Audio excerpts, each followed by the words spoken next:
आज है 8 सितंबर 2024 दिन रविवार। Welcome back to clean news UP. चलिए देखते हैं उत्तर प्रदेश की 25 फटाफट बड़ी खबरों को। काशी में भी होगी मखाने की खेती। वाराणसी जिले के किसान अब मखाने की फसल भी तैयार करेंगे। पहली बार इसकी खेती करवाने की तैयारी है। इसके लिए किसानों को ट्रेनिंग दी जाएगी।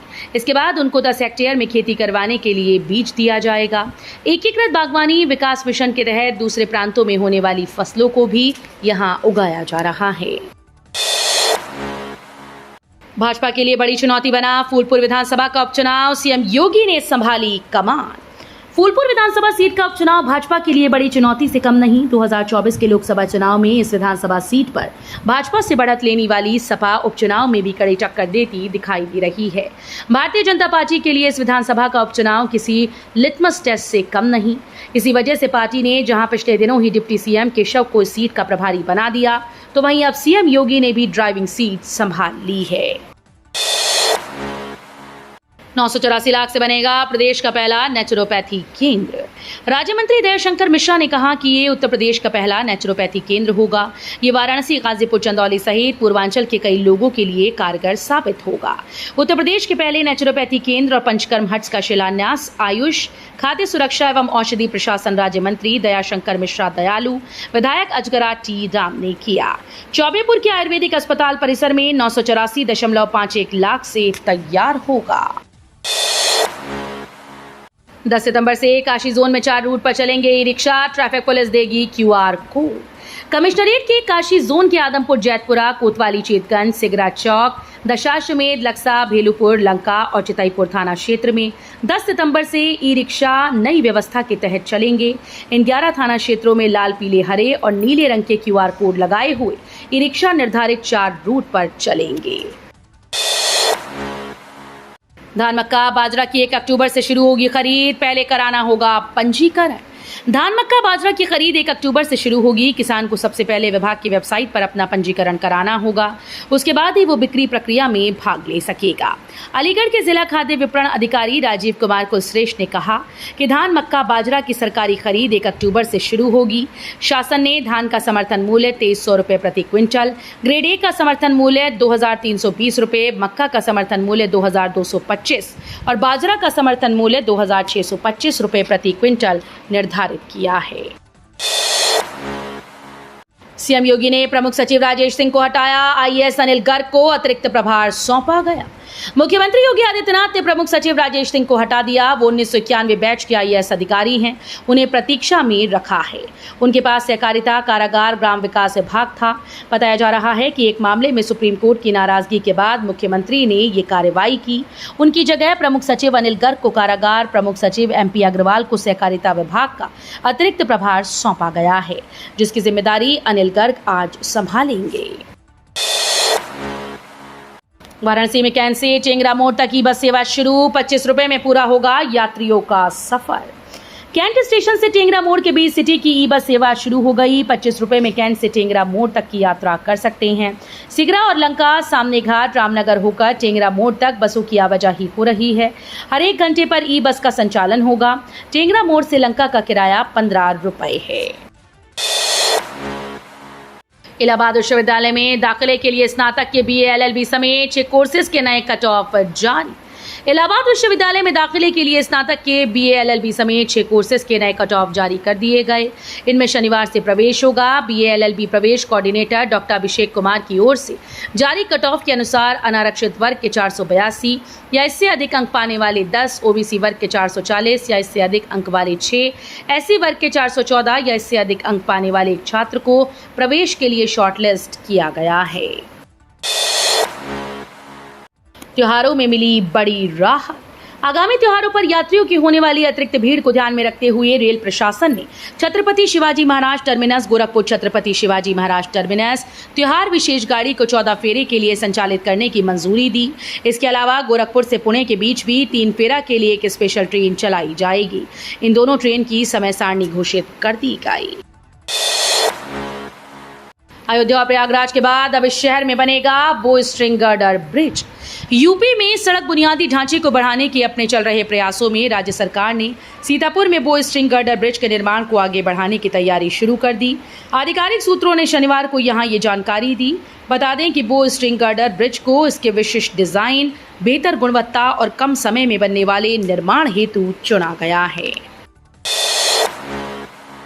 बीएचयू में व्याख्यान, विशेषज्ञों ने एआई तकनीक पर रखे विचार। वक्ता बोले, इसे और अधिक मानव उपयोगी बनाने की जरूरत। मालवीय मूल्य अनुशीलन केंद्र और अंतर सांस्कृतिक अध्ययन केंद्र के संयुक्त तत्वावधान में विशिष्ट व्याख्यान का आयोजन किया गया। इसमें एआई तकनीक पर चर्चा हुई।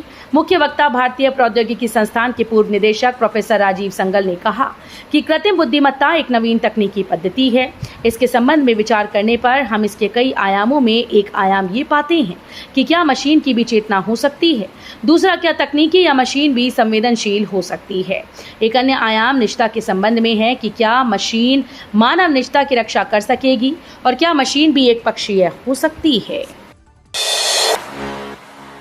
Greater Aligarh phase 1। अलीगढ़ विकास प्राधिकरण की 86वीं बोर्ड बैठक में ग्रेटर अलीगढ़ आवासीय परियोजना फेज 1 के लेआउट को मंजूरी मिल गई है। बैठक में रखे गए 11 प्रस्तावों में से 8 पर मोहर लगी, 3 पर निर्णय नहीं हो सका। शहर में मानचित्र शुल्क भी बढ़ेगा। 6 सितंबर को एडीए सभागार में हुई बोर्ड बैठक की अध्यक्षता मंडलायुक्त चैत्रा वी ने की। चारबाग बस अड्डे को आलमबाग शिफ्ट करने की तैयारी शुरू, इस वजह से हो रहा है ये फैसला। चारबाग बस अड्डे को पीपीपी मॉडल पर विकसित किया जाना है। ऐसे में यहां से चलने वाली करीब 350 बसेस को आलमबाग टर्मिनल पर शिफ्ट करने की तैयारी शुरू कर दी गई। चारबाग से रोजाना 25,000 यात्रियों की आवाजाही होती है।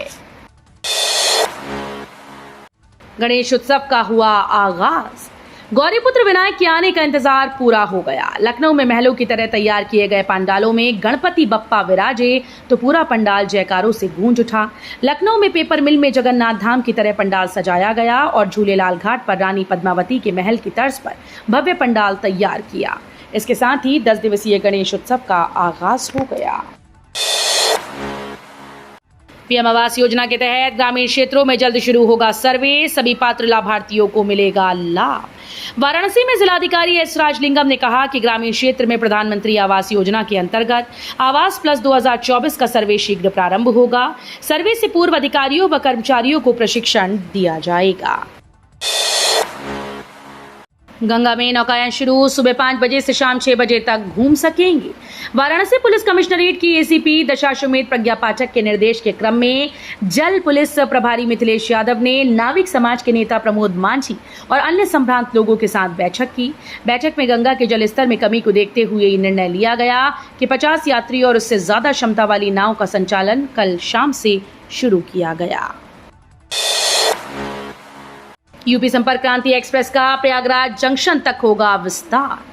यूपी संपर्क क्रांति एक्सप्रेस का महाकुंभ के पहले प्रयागराज जंक्शन तक विस्तार हो जाएगा। हालांकि कुंभ के दौरान इसे छिपकी से ही चलाया जाएगा, बाद में जंक्शन से शिफ्ट कर दिया जाएगा। अभी इसका संचालन मानिकपुर से हजरत निजामुद्दीन स्टेशन तक हो रहा है। मानिकपुर से गाड़ी संख्या 12447 यूपी संपर्क क्रांति वर्तमान समय हर रोज शाम 6:25 पर चलकर अगले दिन सुबह 5:22 पर दिल्ली के हजरत निजामुद्दीन पहुंच जाती है। इसका चित्रकूट, अरतरा, बांदा जंक्शन, महोबा, कुलपहाड़, हरपालपुर, मऊरानीपुर, वीरांगना लक्ष्मी झांसी बाई, आगरा कैंट और मथुरा जंक्शन पर ठहराव है। नोएडा अथॉरिटी की चेतावनी, 15 दिन में फ्लैट्स की रजिस्ट्री नहीं तो होगा एक्शन। ग्रेटर नोएडा प्राधिकरण ने खरीदारों के नाम फ्लैट्स की रजिस्ट्री न करने वाले बिल्डर्स को सख्त चेतावनी दी है कि अगर 15 दिन में फ्लैट की रजिस्ट्री शुरू नहीं कराई तो उनके खिलाफ कड़ी कार्रवाई की जाएगी। इसके साथ ही अमिताभ कांत समिति की सिफारिशों के आधार पर जारी शासनादेश से छूट पाने वाले जिन बिल्डर्स ने अब तक कुल बकाया धनराशि का 25% जमा नहीं किया, उन बिल्डर्स को आवंटित भूखंडों का आवंटन रद्द करने और उनका प्रकरण आर्थिक अपराध शाखा को रेफर करने के निर्देश दिए। सभी जिलों में बिना आयुष्मान कार्ड भी जरूरतमंदों का होगा इलाज, मुख्यमंत्री कोष से मिलेगा पैसा। मुख्यमंत्री योगी आदित्यनाथ ने जनता दर्शन में गंभीर बीमारियों के इलाज के लिए आर्थिक सहायता की मांग करने पहुंचे लोगों को आश्वस्त किया है कि वो बिना चिंता किए अच्छे से अच्छे अस्पताल में उपचार कराएं। उपचार में जो भी पैसा खर्च होगा वो सरकार देगी। मुख्यमंत्री ने इस दौरान अधिकारियों को निर्देशित करते हुए कहा कि जिन लोगों के पास आयुष्मान कार्ड नहीं है और उन्हें इलाज में सरकार से आर्थिक सहायता की आवश्यकता है, उनके एस्टीमेट की प्रक्रिया को शीघ्रता से पूर्ण कराकर शासन को उपलब्ध कराया जाए। समस्याओं का शहर Greater Noida West. Noida Greater Noida में नामचीन सोसाइटीज में रहने वाले निवासी शनिवार और रविवार को समस्याओं को लेकर धरना देते हैं। निवासियों की सबसे बड़ी समस्या रजिस्ट्री को लेकर है। नोएडा और ग्रेटर नोएडा की प्राधिकरण की तमाम कोशिशों के बावजूद रजिस्ट्री का मुद्दा हल होने का नाम नहीं ले रहा। काशी हिंदू विश्वविद्यालय के हॉस्टल में 5000 सीट्स बढ़ाई जा रही। काशी हिंदू विश्वविद्यालय के कुलपति प्रोफेसर सुधीर कुमार जैन ने स्वतंत्रता भवन में आयोजित संवाद के दौरान विश्वविद्यालय की विकास योजनाओं और सुधारात्मक कदमों पर विस्तृत चर्चा की। इस दौरान उन्होंने बीएचयू की उच्च शिक्षा में सुधार की दिशा में महत्वपूर्ण भूमिका को रेखांकित किया। वक्फ बोर्ड के साथ देश में 132 संपत्तियों पर है विवाद। एएसआई अफसर गलत बता बोले आप सांसद। वक्फ कानून पर विचार करने के लिए बनाई गई जेपीसी की चौथी बैठक में भी जोरदार हंगामा हुआ। बैठक में मुस्लिम संगठनों के प्रतिनिधियों ने जहां बिल की जरूरत और इसके प्रावधानों पर सवाल उठाते हुए कड़ा विरोध किया, वहीं विपक्षी सांसदों ने भारतीय पुरातत्व सर्वेक्षण की ओर से बैठक में दी गई प्रेजेंटेशन को गलत बताया और हंगामा किया।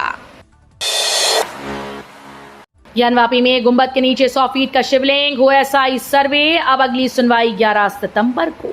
सिविल जज सीनियर डिवीजन युगूल शंभू की अदालत में ज्ञानवापी से जुड़े वर्ष 1991 के लॉर्ड विश्वेश्वर मूलवाद में ज्ञानवापी के बचे हुए अन्य हिस्सों पर एएसआई से सर्वे कराने के मुद्दे पर सुनवाई हुई। वाद मित्र ने बहस जारी करते हुए अगली सुनवाई 11 सितंबर को होगी। बिहार यूपी सीमा से मादक पदार्थ की तस्करी। चंदौली सांसद ने पीएम को पत्र लिखकर की सीबीआई जांच की मांग।